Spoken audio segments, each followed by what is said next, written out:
Welcome to Doors to Hope and Healing, an inside look at the many facets of work that is happening at the Department of Children and Families, between our staff, the families we serve, and our community partners. My name is Jacqueline Ford. I have had the honor of working for the department for almost 30 years. And although I may be familiar with many of the topics we bring to you, I have invited experts in those fields to help us dispel the myths and misconceptions that can often be barriers to our work. Join us as we open our doors and invite you to have a seat at our table. Hello, and welcome to Doors to Hope and Healing. It's so nice to have you both on my show today. Maribel, you're from the Department of Children and Families, yes. And Erin, you're going to tell us your story, but you're from a nonprofit fostering family hope. Yes, that's correct. Thank you so much for having us. It's a pleasure to have you. And today we're going to talk a little bit about the work that you're doing in the Meriden DCF office, and what you're doing in your personal life and how you're really impacting the lives of the children and families involved with us. But I think it's important for our viewers to know that our goal with the Department of Children and Families is always to keep children home when they safely can be home with their families and providing those supports. But there are times when a child needs to go into an out-of-home care placement, and visiting between the mom and the child is always so important, that environment in which that happens. So we're going to talk about that today on our show. So Maribel, let me start with you. How long have you been with DCF? Tell us a little bit about yourself. Well, thank you for having us today, Jackie. I've been with the Department of Children and Families for 30 years. I started as a social worker in the New Haven office, worked at the Caroline as well, and did several administrative jobs up at the central office for many years, and then became a program director, overseeing our exit plan and some other big projects. But most recently, in the last, I would say, 9 years, I've been an office director. And I've been in Meriden as the office director for the last 2 years. And during that time, we've been looking at the possibility of moving to a place that would be a bit more helpful in working with our families. And that's how we got involved with Fostering Family Hope. Wonderful. Well, thank you for being here. Erin, tell us a little bit about yourself. I'm a foster, adoptive, and biological mom. I have 3 kids, one of whom is adopted through the DCF system, and we're fostering 2 more as well. And additionally, I'm the co-founder and co-director of Fostering Family Hope, along with my partner, Megan Pearson, and her family, as well as she is a foster parent with her husband and 4 children. Well, wonderful. What made you become interested in being a foster parent? Well, it's funny because actually I was never interested in becoming a foster parent. Everyone's always surprised to hear that, but my husband was the one that kind of put it forth, and we went to an open house. I was looking for a way to get more involved in our community. I had little ones at home. I was a stay-at-home mom, and he said, why don't we look into foster care? So I went kind of begrudgingly, actually, and my whole perspective changed from that point when we heard about the need for these kids and the opportunity to be an encouragement to their families, and it's now become one of my biggest passions. And how long have you been licensed? I've been licensed for 6 years, as well as Megan. We met in the same fostering class, licensing class, so it's been quite a journey, and we've had over 40 kids between the 2 of us in our homes. Some have stayed longer than others, and some have just been very short, but it's been very rewarding for all of us. So tell me a little bit about your relationship with Megan. You formed that in the training class. So we knew each other beforehand. We were part of a mom's group called Mastering Motherhood, and we ended up finding ourselves in the same foster parent training, and so that kind of really solidified our friendship. And as we moved forward on our journey and became foster parents ourselves, we found each other calling up and saying, we need diapers, we need wipes, these kids would be coming in with really nothing, and so we'd be running to the store for each other, and we realized that there was a great need that we could fill. And so we started doing that not only for each other but for other foster parents in our area, and it kind of took off and became Fostering Family Hope eventually. And that was it difficult to form a nonprofit? Yes and no. It was challenging because we've never done it before, and especially during COVID times, but it was all worth it, and we're really proud of what we've been able to do and all the work that we've been doing so far. So before we talk about how the two of you came to know one another, can you tell me what your nonprofit is all about? What the impact you're making on families, and how you feel that the work you're doing is meeting a need? Sure.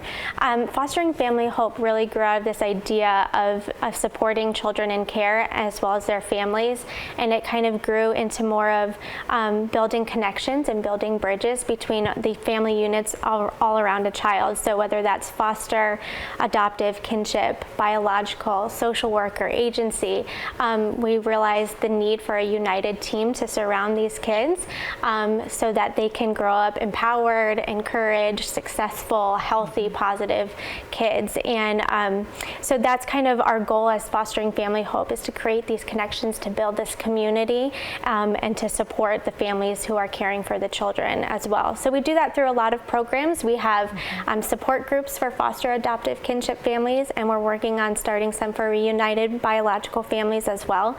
We have care bags for kids who are coming into care on an emergency basis who don't have anything. So we provide a week's worth of basic necessities for them, as well as clothing. We do foster closets, so we have furniture, clothing. Families can shop as they need for free for good quality and style clothing that kids want. And we do special events like family movie nights or picnic days for added community and support systems. And lastly, we do our visitation room program, and that's how Maribel and I got connected. That's wonderful, and we're going to talk probably more about that, but if we can go back a little bit, are you servicing the whole state of Connecticut, all the DCF offices, or are you primarily in one region of the state? So we started in one region, and it's just quickly growing. So we are officially servicing the whole of United States, whole of Connecticut. Maybe one day, a whole of Connecticut, and it's been really exciting. So so far we've reached New Haven, Middletown, Meriden, all the way over to Norwich area, and we expect that to grow quickly. That's incredible. And what is your nonprofit? I know that the two of you are leading those efforts, but do you have a staff? Do you have volunteers? We have some volunteers that come and help us pack bags. We have an amazing board of directors that is helping us move this forward, but mostly it is just Megan and I doing the groundwork, and we look forward to seeing that expand in the future. Are you being funded by grants or donations? We are seeking grants. We've applied for grants. We are fully funded by donations. So anything that comes in is so helpful for us to further our efforts to make the visitation rooms that we do possible, to get kids the quality clothing and needs that they have provided for. So yeah, it's all donations. Yeah, that's a lot of work that the two of you are doing. Now, are the resources that you're offering, the clothing or the furniture, is that open to families that have open cases with us as well as families that have children in foster care, or are you focusing more around the foster care journey? So we are open to anyone that needs it through foster care who have been involved in the DCF system. So that's foster parents, adoptive parents, kinship parents, as well as biological parents. So those who are currently involved in the system, or those whose cases have closed and are looking for extra supports. Sometimes they don't get that. Once DCF care is gone, they're on their own again, and so we look to be a support system for them after. That's wonderful. And where are you holding your support groups? Our support groups are around the state, so we move every month to a new location, and we also do a virtual support group. So we have 2 a month, one virtual and one in person. So you have to keep tabs on us by going on our social media or our website to find out where our next location is going to be, or log in to get our link for our virtual ones. So when you're going around the state, you're covering the areas that you're serving. Yes. But that option of virtual is on that off week. Absolutely, yeah. So that's a great resource for everyone. And then the bags that you're filling, are they a duffel bag that the child can have, and they have some goodies inside the bag? Yeah, so we fill backpacks or duffel bags full of clothing. So a care bag usually comes with 3 or 4 sets of clothing, 2 new pajamas, because everyone loves new pajamas, shampoo, conditioner, all the toiletries that are necessary. But we also put in books, a game or a toy for kids, a comfort item, things to make them feel loved and special, because it's so important when kids enter foster care. They're going through so much trauma as it is. And so those little special things make all the difference, and that's when they light up. And yes, they love the clothes, but it's those things that they get to call their own that makes a huge difference to them. Oh, I'm sure it does. So for any of our viewers watching now, is there a website that they can go to learn more about the services that you provide? Yeah, so we have a website, fosteringfamilyhope.org, very simple. You can find out all the ways that you can help, all the programs that we're offering. You can email us easily to contact us at fosteringfamilyhope@gmail.com, and we look forward to building our network and our community for everyone. Well, I love the name of your nonprofit, because it really is all about hope, and it's up to all of us to help foster that, so that our families can keep going and know that there's resources and supports that are helping them. So tell me about the 2 of you. How did you connect with Erin, and how did you 2 get involved? So we can talk about those visitation centers. We knew that we were working at seeking a new location. And I happened to receive an email from the Middletown office, actually, to say, hey, there's some foster moms who are willing to do renovations at visitation rooms. We weren't ready to really work with them at that point, and so I saved it in a folder.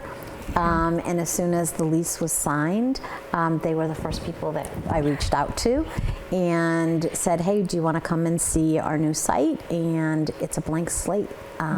And we really would love for you to make it special. And we went from 2 visitation rooms at our former building to 5. Wow. And they have large windows, so we knew that it was just going to be a great place to renovate.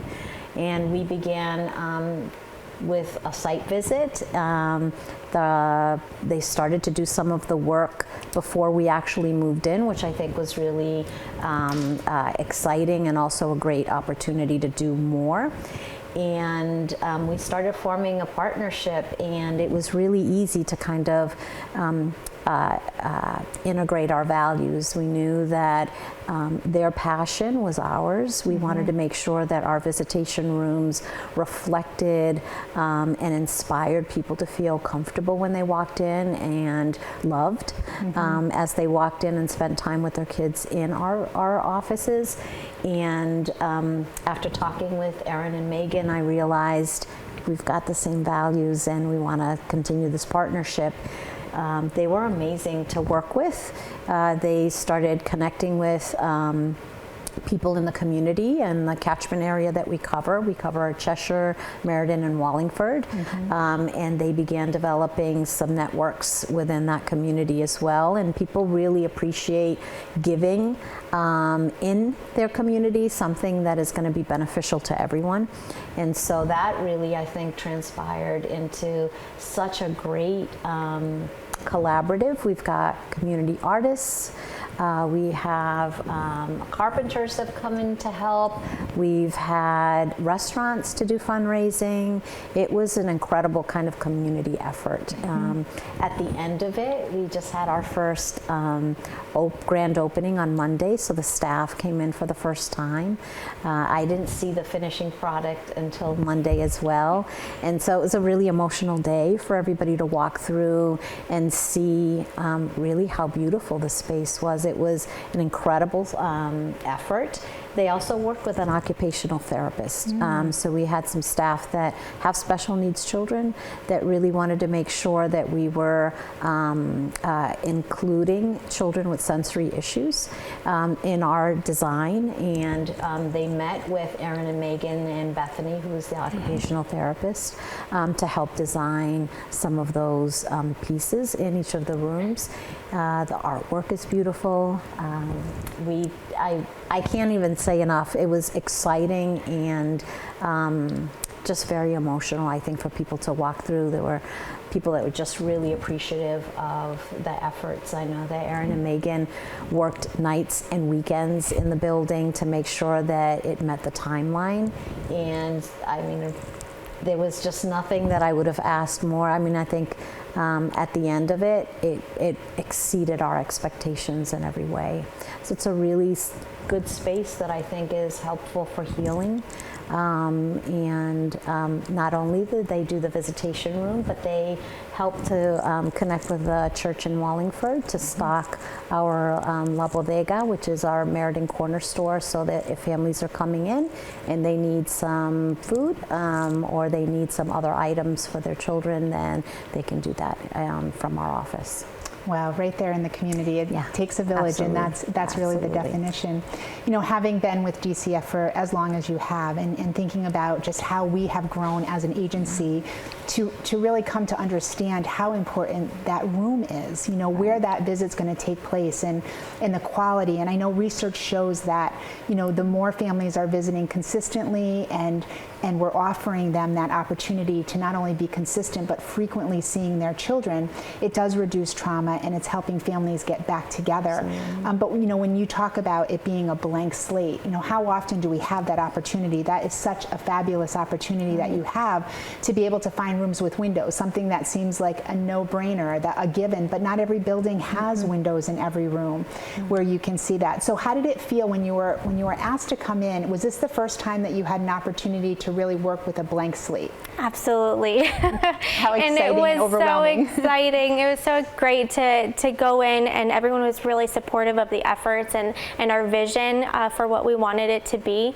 And so they were very encouraging in all of what we wanted to do and transform these rooms into. So the windows were beautiful, the spaces were wonderful, and we were able to do so much. You know, the building people were wonderful in letting us, you know, paint and come in and put up TVs for the teen room so they can play PlayStation with a parent. You know, a lot of times teens don't like to talk like this, but they'll talk like this. So all of those things, you know, really came together. So it was really nice to come into an open space and do that. And finding ways to help families speak and talk and connect during a visit and bond during a visit, and you know, the gaming and ways to make something that may be seen as negative in a positive way. So when you talk about artwork, what did the artists in your community come in to do? So we had the privilege of partnering with the Rise Up group and CT Murals to find local artists who would come in and transform these rooms, and they used their vision, their talents, their skills to really, I mean, they made such an impact on these rooms and the walls. Beautiful florals, inspirational messages. A local nonprofit called Our Meriden House brought in kids from Meriden to do work and put their handprints on the walls. So all the parents and kids coming in, they can see those handprints and those signed names and the support that they provided. So it was a group effort to do that, and it really, I think it really made these rooms so beautiful, and so we were really lucky to have them come in. So have any of our families seen the rooms yet? Not yet. No. Today was the first day that we were open for visits, so I did not see any families today, but by the end of the week we will. So we're really looking forward to having pictures. We've asked some of the staff to at least take some pictures that we can share internally and get some quotes from the families in terms of how they feel about the space, but it really is about them. And we hope that they feel that we care as much as they do about their kids and their connection to them. So we're looking forward to hearing from them once they start coming into the office. So we're excited about that. Well, I mean, it shows such value of how you're valuing your families, and you know, to hear how your staff were so moved, and they're doing this for the families. So I can imagine that the families are going to be, you know, overwhelmed in coming in and seeing this beautiful space, especially if they're families that had visited at the other location and they're coming to see, you know, all that had been put in. For you, what other projects? We only have a few more minutes before we have to end the show for today. But what other projects have you done that you can talk about the impact, or where you saw it really made a difference? So we've done work in the Middletown DCF office as well as New Haven. And you know, when we walked into New Haven office, we would watch kids run up and down the hallway, peeking in on us and seeing other work, and not really interacting as much with the parents because the rooms were empty and bare and they didn't have a lot to do with one another.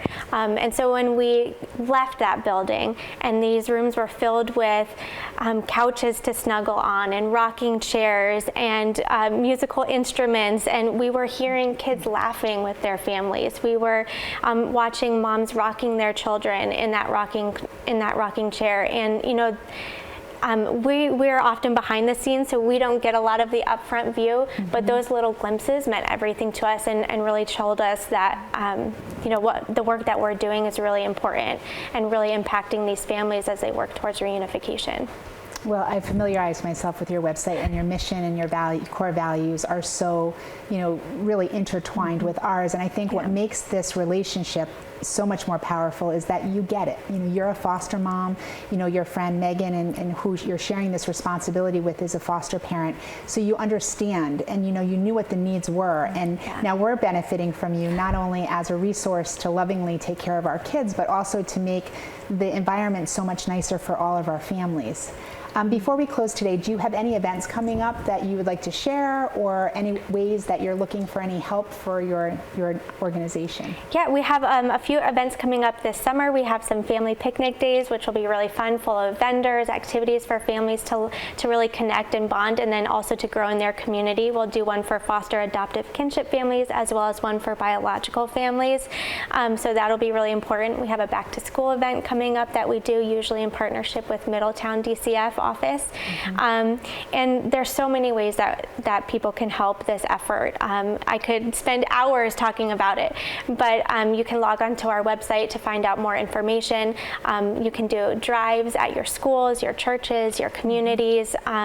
You can go onto our Amazon and Target wish list and provide toys for these visitation rooms.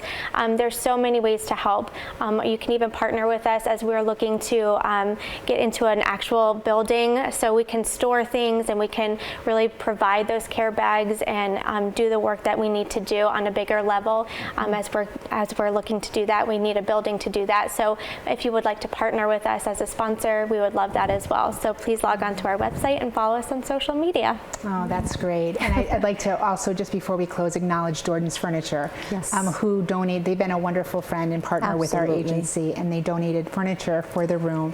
So I look forward to continuing this conversation and seeing, you know, all the ways that you're impacting our children and families. So thank you both for joining us. Thank you for having us. Thank you so much. Thank you for watching. And now you'll watch a video from a child who has a voice to share that they have some special needs that they'd like you to know. Thank you again. I didn't see in my mind that a child would be part of my daily routine. But I said, there's this little girl in Danbury, and if she ever crosses my path, I will help her. And that's Indigo.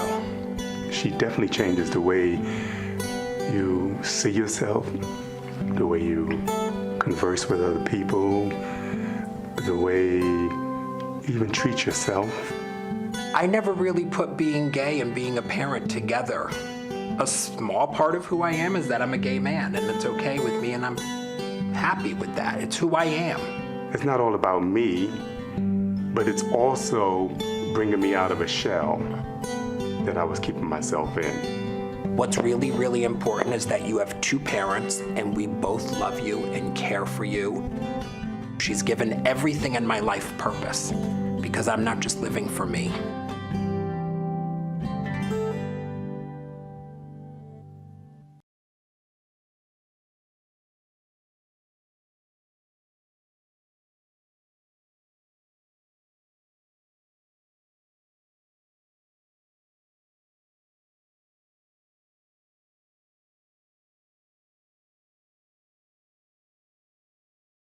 The Saybrook Fish House in Canton has been serving fresh seafood, chicken, and steak entrees for 34 years, offering 3 cozy dining room settings, a newly renovated pub with craft beer, wine by the glass, specialty cocktails, and a lighter fare menu. Open for lunch and dinner 7 days a week. Reservations accepted for parties of 2 to 42, and gift certificates are also available. The Saybrook Fish House, nestled at the crossroads of Route 44, 202, and 179 in Canton.